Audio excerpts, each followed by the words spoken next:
Questo video non contiene spoiler. Benvenuti in questo nuovo video dello Schignoria Plus. Oggi andiamo a presentarvi la quarta e ultima grande serie animata di Gundam, ambientata ancora una volta nell'Universal Century.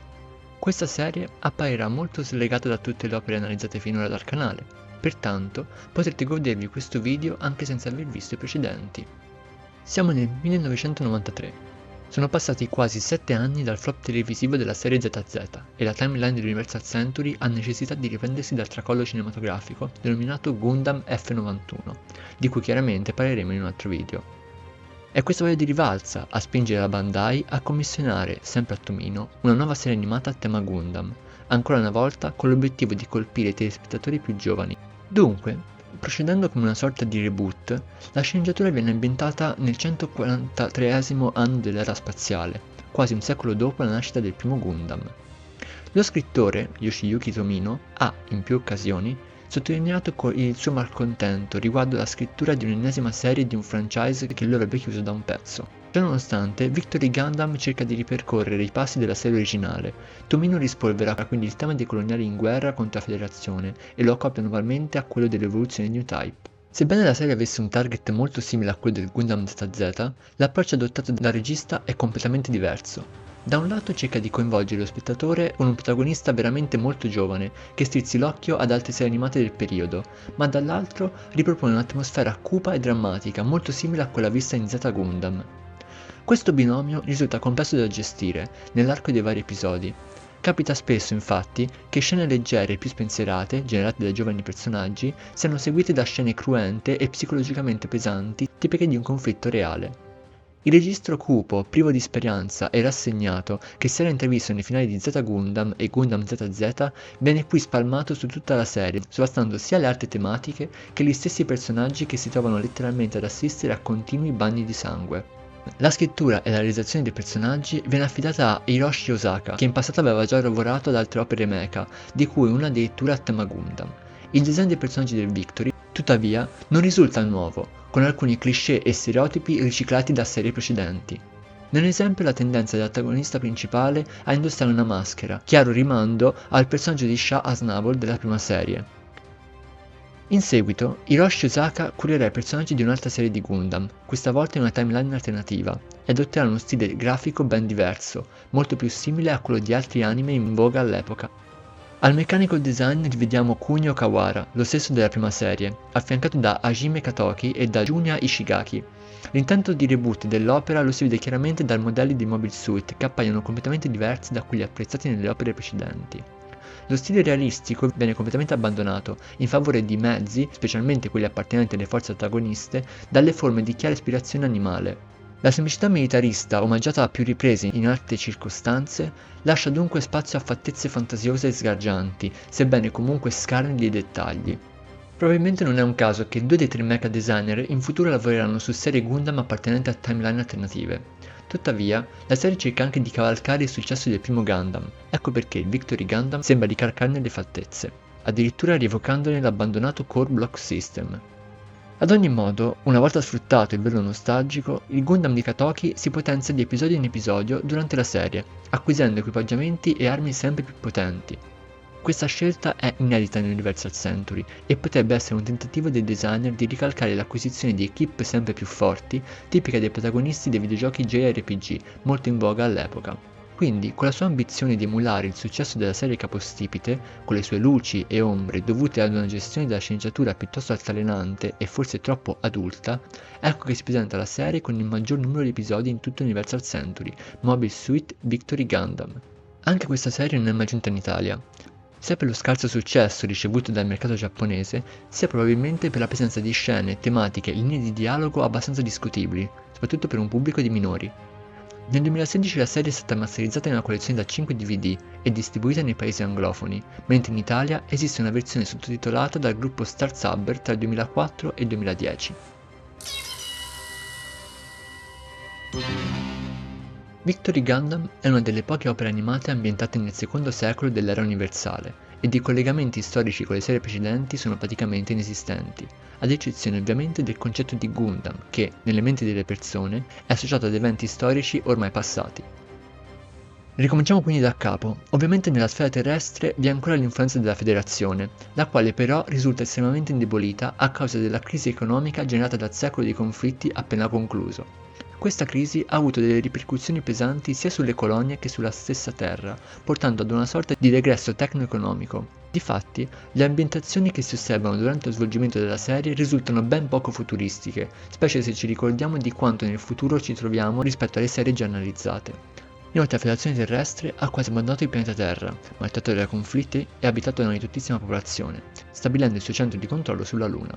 La politica di austerità adottata dalla Federazione per contenere i danni della crisi economica si è rivelata molto più pesante per le già vessate colonie spaziali. Ciò ha consentito il proliferare di partiti politici antifederali sulle varie colonie. La maggior parte di questi vengono schiacciati dalla forza politica e militare della Federazione Terrestre, ma uno in particolare, il partito Gatte, riesce a guadagnare consensi su una colonia di Side 2 chiamata Amelia.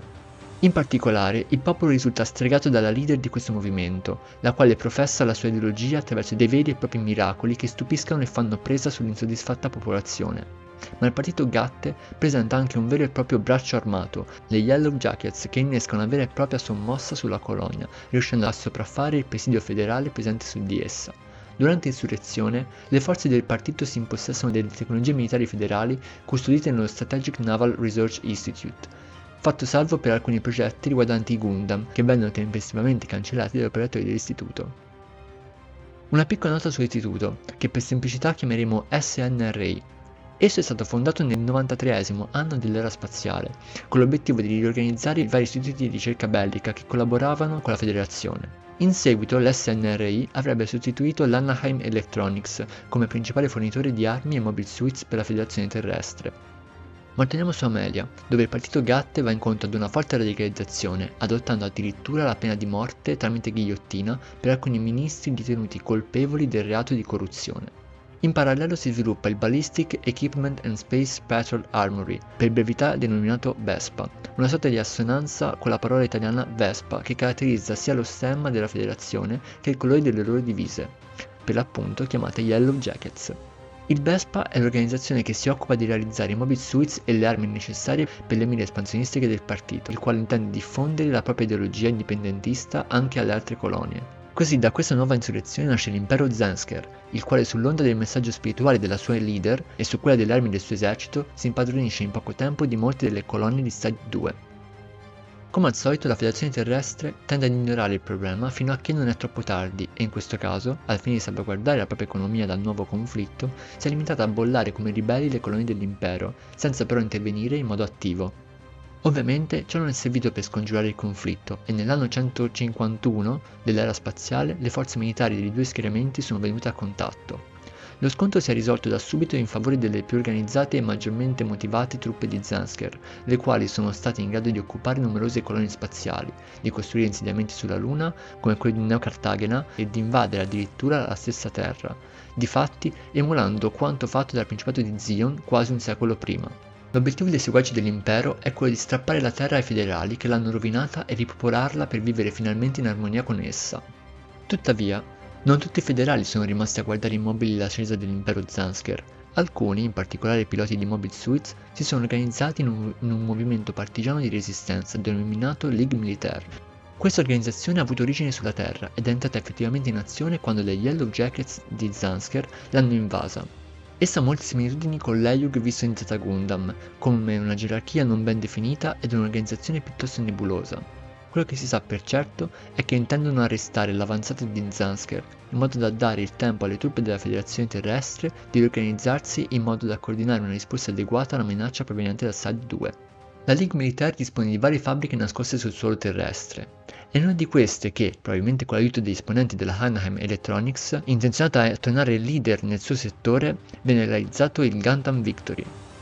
È interessante sottolineare come alla base della scelta del nome Gundam per il mezzo di punta della Ligue Militaire ci sia l'esplicita volontà di incutere timore negli spazionoidi di Zansker.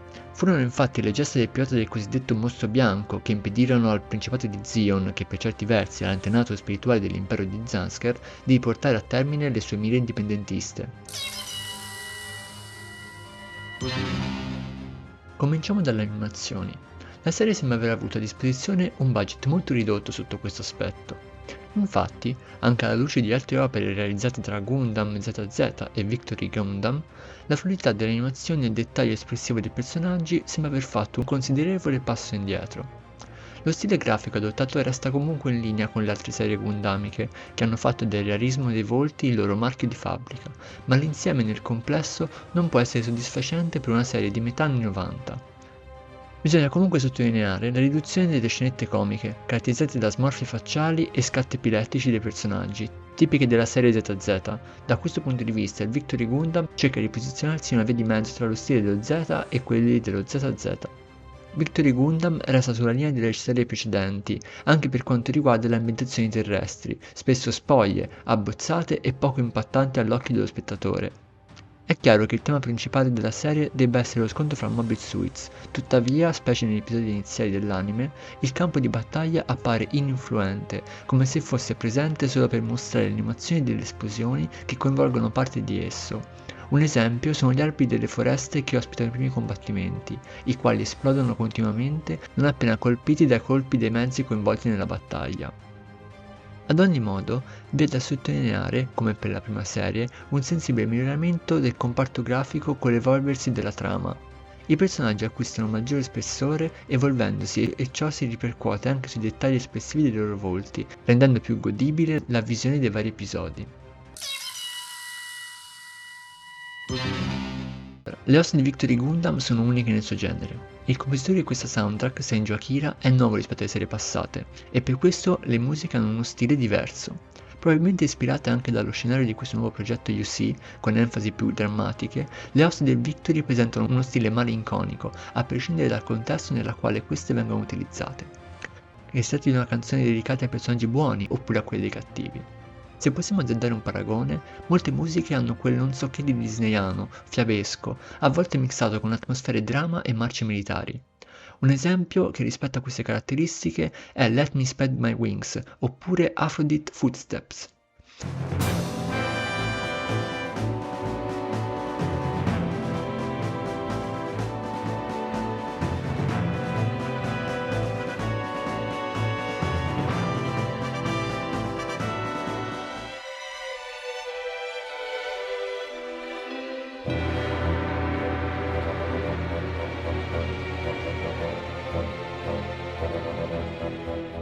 Lo stile delle composizioni è sicuramente più azzeccato rispetto ad alcuni lavori precedenti, prima fra tutti lo ZZ, il che rende lo show molto più adulto e non adatto a un pubblico di ragazzi. Da citare inoltre i Nageshi no Tabi no Mukou ni, una canzone toccante contro la guerra.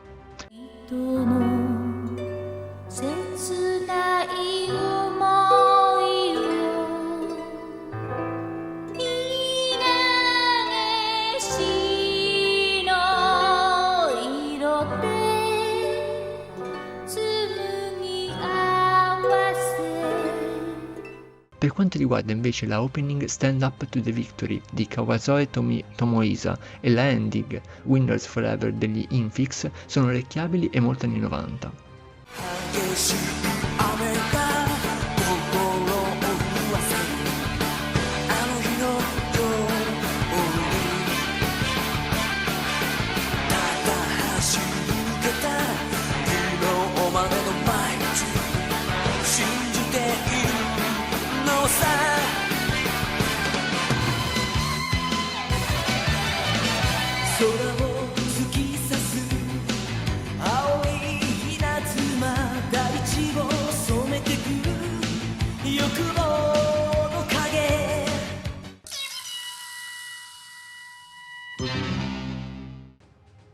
Gundam Victory è la serie con cui Bandai ha sperato di incantare la nuova generazione di telespettatori, in modo da vendere ancora più giocattoli e modellini. Pertanto è naturale che la serie si incentri caparbiamente sull'epicità degli scontri da Mobile Suits.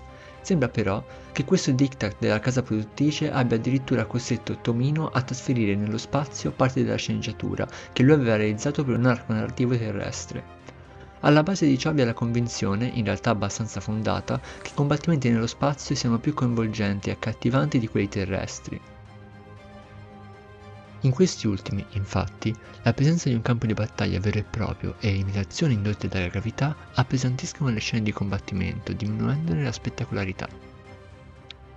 In questa serie, forse anche a causa dell'elevato numero di episodi, la scelta di imporre un combattimento ad episodio appare poco fortunata.